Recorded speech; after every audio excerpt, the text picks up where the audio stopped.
الله الرحمن الرحيم. halkan maanta waxaan rabaa inaan uga jawaabo nin calanka Soomaaliya ku sheegay inuu yahay calanka Soomaaliya shayaadiin dacwo.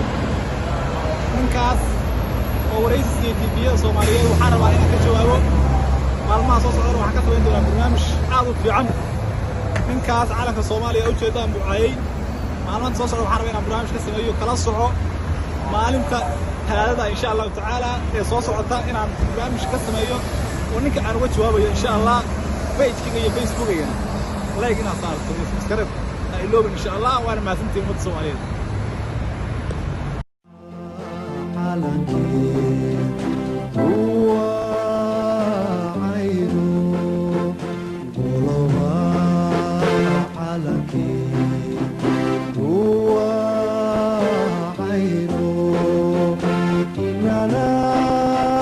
Kenua